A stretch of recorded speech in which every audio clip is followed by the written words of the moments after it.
Hi there, it's Eric here from Living Free Van Life. I hope you're all happy and well. This week is normally Analytics Wednesday. To be honest, it's getting a bit boring. I'm telling people how good I'm going and my figures are just crawling up slowly. So yeah, I've decided to change it up a bit. Even though on a Wednesday I'm going to tell you exactly how the channel's going, I'm going to just talk about a different subject. If you can think of a subject that you'd like me to look into and talk about, by all means, put it down in comments. I'll talk to you all day long about whatever, or I'll look into different things. What I'm going to do from the start of the video is I'm just going to drop in the analytics, and then I'm going to tell you what we're going to talk about. Where are we? I've got 210 views. It's good. It's good. 210 people took the opportunity to watch my channel. I'm over the moon with that. So if you're one of them, thank you so much. I've got 11 watch hours. I'm really happy at that. A lot of my videos are really short, so for me to get 11 watch hours is quite big, to be honest with you. It is quite substantial, so I'm also really happy about that. I've got 6 subscribers now, so slowly but surely each week I seem to be getting a new subscriber, which I'm really happy about that. And if you're one of the subscribers, thank you so much for taking the time to watch my videos and to help ultimately grow my YouTube channel. So thank you so much. So get to the subject. Subject this week is I'm wanting to talk about self-builds and my personal thoughts of where this market's going. I'm seeing a lot of videos on YouTube, a lot of videos from mainly people who are selling camper vans and caravans and motorhomes, saying that, is there a crash round corner? And when you go looking at video and you watch the video, they're going, no, there's no crash round corner. Everybody's still wanting to buy all these motorhomes. The market's absolutely buoyant. It sounds amazing and all the rest of it. And I'm kind of questioning my own head. Now, I could be wrong. We've had a garbage year this year, weather-wise so far. And to me, I feel, no evidence on this, like they're talking the market up. They're talking the market up because a lot of the videos keep saying they've got a lot of stock on the forecourts. And to me, if it were booming and it's all out there, it's all happening, there wouldn't quite be a lot of stock on the forecourts. And that's mainly the caravan sector and the motorhome sector. The camper van sector seems to be doing all right. I suppose that could be if people are progressing from self-builds up to what I call coach built, a company built vehicle. The cost of these camper vans, motorhomes, even trailer tents, some of them are absolutely eye-watering. These vehicles and these things that we're buying are actually probably the third biggest thing that we buy, or if not the second biggest purchase we will do in our lives. Behind us house, behind us new family car, or even in front of us new family car, is the motorhome. The massive investments for us to get out there and enjoy. The leisure market absolutely boomed at the start and the middle of the pandemic. Everyone was going out and buying motorhomes because we didn't know what it was going to take for us to be able to travel abroad. If we could even travel abroad.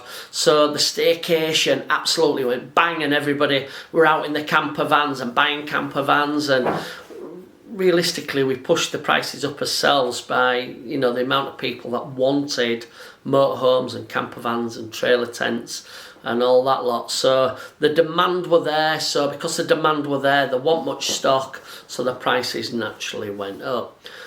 So then when obviously people are going to coast and seeing some of these nice camper vans outside at beach and that, we started looking into them, and unfortunately for a large amount of people, not just that they couldn't afford them, that they just wasn't willing to spend that amount of money on a vehicle that they would possibly use once a month or a few times a year.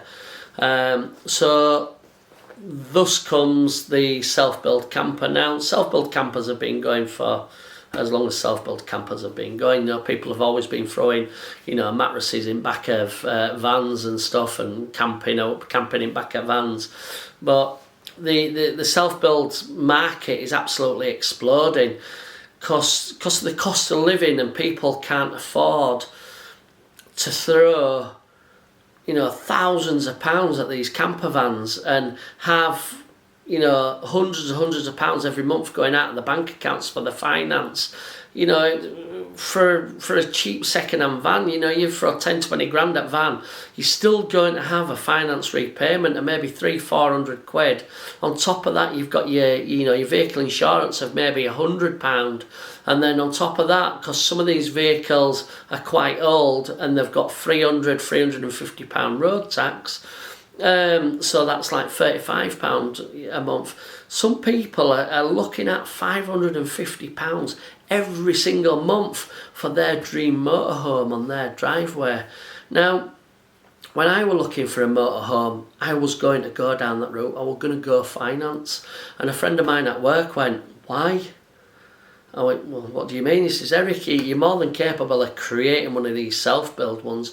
Why don't you go give it a go?" Because for me, Eric, I would sooner have that £500 in my pocket every single month to be able to shove in that fuel tank to go pay for that campsite and to get out, other than every single month scrimping and scraping to pay for that camper van. So that you only end up going away twice a year in it. What would point of having it? And it was quite a good thing, actually. Roger turned around and says, "Keep the money in your pocket, go buy a van, convert it, or even throw a mattress in it and go. Just go and enjoy yourself and learn how to convert it, along your travels." There you go. I've now got a 2010 Citroen Relay camper van, which I'm really proud of because I built it. It's got my quirks in it, it's got my mistakes in it, and I can use it, and I only pay my road tax and my van insurance, which I think works out at 70 quid a month, every month for that vehicle, and I get away in it every month. Well, I'm starting to get away in it every single month now, and I don't owe no finance company silly amounts of money. The other thing about buying a cheap van that somebody else says to me, when obviously Roger said that to me, is, "Eric, don't buy an old knackered van. Go buy something, a lot newer. There's the Euro 6 engine emissions thing for the ULEZ charges." There is that point, granted, and I live really close to Bradford. For me to get my van in Bradford, I think it's 12 quid. But to be honest, if I know I need anything from Bradford, I ain't going in my van. When I want to go to, East Coast, West Coast, North Coast, South Coast, I look where the ULEZ charges are in the UK. And if there's a way of avoiding them, I'm going to avoid them. And if there isn't a way of avoiding them, the amount of times a year I'm going to drive through these ULEZ charges with my 2010 Citroen Relay van, the cost of the ULEZ charge ain't exactly going to be eye-watering. Maybe I pay it 10 times a year. 10 times a year for 12 quid, for argument's sake, say it's 12 quid through each ULEZ charge. It's still £120 for a year. It's not, an eye-watering amount. So, yeah, an older van, I'm happy with my older van. It's got low mileage, I know exactly where it's been. I've built it, it's fantastic. I haven't got no DPFs to worry about, no AdBlue systems to worry about. My van is cheap and cheerful and easy to repair, and I would sooner have that over something that I've got an AdBlue system in, a DPF system in. If you go on Facebook and all forums, everyone's always talking about how do we blank them, how do we get around this, because they bring so much trouble to an old used van, basically. plus the used van market. Everybody's now chasing Euro 6 vans. The price of Euro 6 vans are really holding the money because nobody wants to pay for ULEZ charges, especially if you're a courier or you're a builder and you're going in and out of these areas all the time. But the pre-Euro 6 vans, you know, people are buying them and changing them into camper vans, or they're just going, oh sod it, I can't afford an expensive van, so I'm going to go for a cheaper van.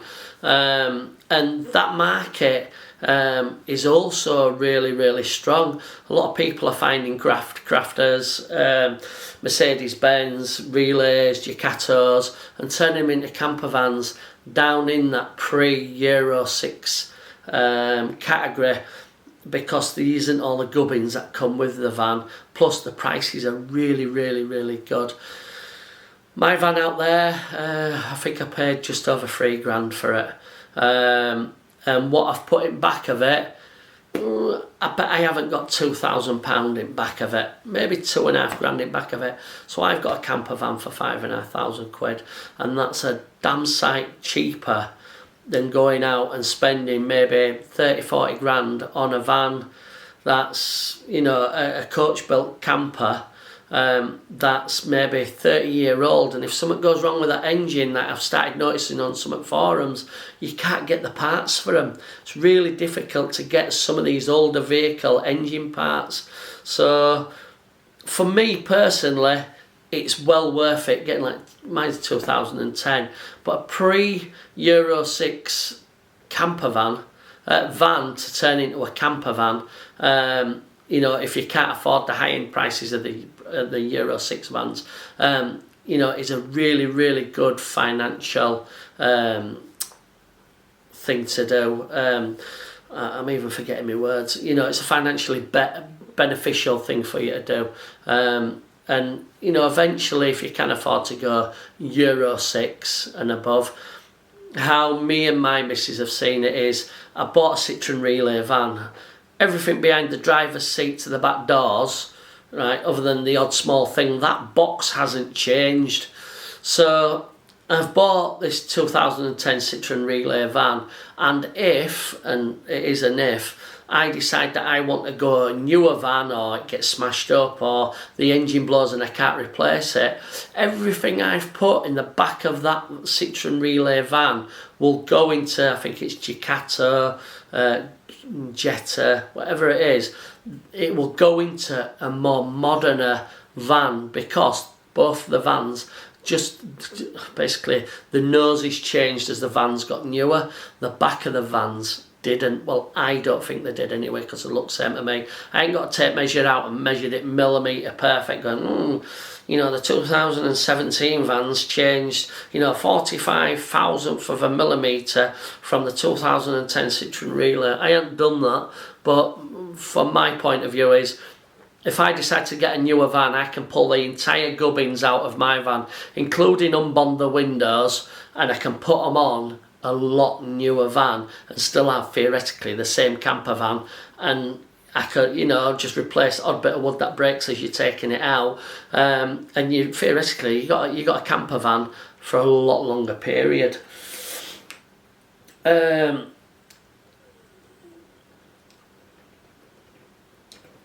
Only thing I do want to say, I've got some stuff wrote down here. Only thing I do want to say is, if you're in the market for a self-built, yeah, right, used camper van, unfortunately, there's a lot of unscrupulous people out there. Do your research, have a look in the van, check the wiring. If it looks like, you know, if it looks like a bowl of spaghetti, you know, when you go in that fuse box, walk away. It means someone hasn't taken the time to make sure the job's done right. They're just throwing it in as quick as they can, and bosh, we've got lights. If the wire isn't the correct grade for the voltage that's being drawn with the correct fuse, I think it's Greg Virgo, he has got lots of videos on YouTube on how to do electrics for vans.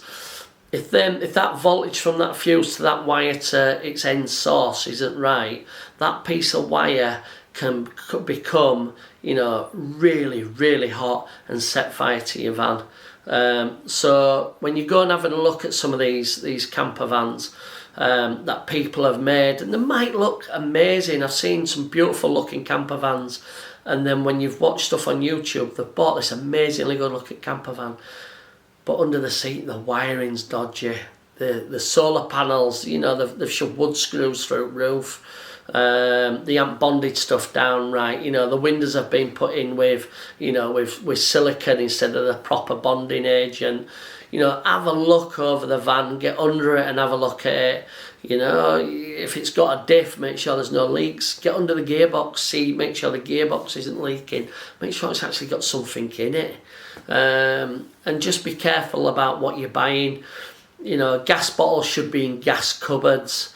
You know, they shouldn't be rolling around the floor going, well, you only use it when you use it. It shouldn't. It should be in a gas cupboard. It should be able to be locked in there, and it should have a ground vent. Same with your batteries.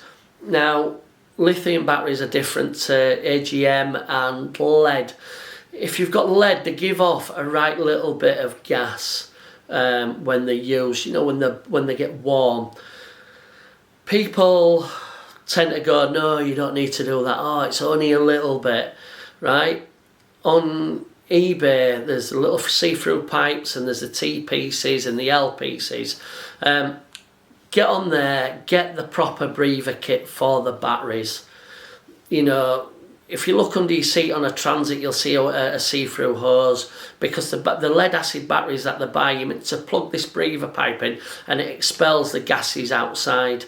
You know, if you've got a couple of kids in your van and you two in your van, you know, and these gases are coming out, it can make you poorly. It might not kill you, but that's still not the point. It's still not worth risking your children's lives or your lives, you know, just for maybe £8 worth of pipe. So check the batteries, make sure, depending on what batteries they are, you'll have to look this information up, but definitely lead acid batteries, they should have a pipe plumbed into a battery or both batteries, and that pipe should vent outside. Your gas bottle, it should be in a gas safe, which is a tin box, an airtight tin box, bolted to the floor with a lockable door with a seal on it. And it should have a dropout vent in bottom of it, because gas is heavier than air. Just check your burners are all working. I've seen a lot on YouTube, them complaining about the gas up. When they turn them on, flames go everywhere, and then, you know, they start panicking and they can't turn them off because the gas appliance has been fit. That rubbish. There's no kill valve. Coming out of your gas safe box, it should be a kill valve to switch the gas off if you can't get quickly into the cupboard. You know, it's a minefield, unfortunately, an absolute minefield. Check that. Get somebody who's, you know, who knows about electrics to come and have a look at any fuse boxes that are in these vans, because once you plug them into mains, and if you're inside that van, it's a metal box. You know, or you've got to contact your van to the floor outside, and you're toast. Your kids are toast, whatever. It's quite a serious matter. So yeah, my advice to you is take someone along who knows what they're doing. Don't just run into it blind and, you know, fall in love with the adventure and the romance of getting out and about in your camper van. You know, have a good look over your van. If you can pay for AA or other companies that come out, or even a local garage to come out and assess the van for you, trust me, that 30, 40, 50, 60 quid could save you thousands in the long run. I got bit on my van. The guy turned around and says it was just... it was basically a sensor, and it turned out that it wasn't a sensor. One of the injectors had failed. Because the injectors had failed, when I went backwards, the fuel pump were breaking down. They started letting off shavings of metal, which got pushed through the fuel system, came through injectors, destroyed injectors. I ended up spending, I think it was 1,500 quid in total, and having to give the van a full service and clean all the pipes out. And that's because I took somebody's word for it. Unfortunately, there's a lot of unscrupulous people out there. So yeah, how I see the used market going, it's just going to grow and grow and grow and get bigger and bigger and bigger. I think where we're going to start coming across the problem is as we get closer and closer to 2035 we're going to start competing with people who want to keep combustion engines as long as they can, and I reckon the prices of vans, any van, will go through the roof. So there you go, guys. There's my thoughts and my opinions, nobody else's, of what I'm seeing on internet, what I'm reading on internet, and the things that I'm genuinely seeing from talking to people. So yeah, I hope you found this informative. If you have, please hit the like and subscribe button. It really helps my algorithm, and it shows that you like listening to my Yorkshire dulcet tones. So yeah, please have a great week. Stay safe, stay happy, and enjoy your adventures. Bye for now.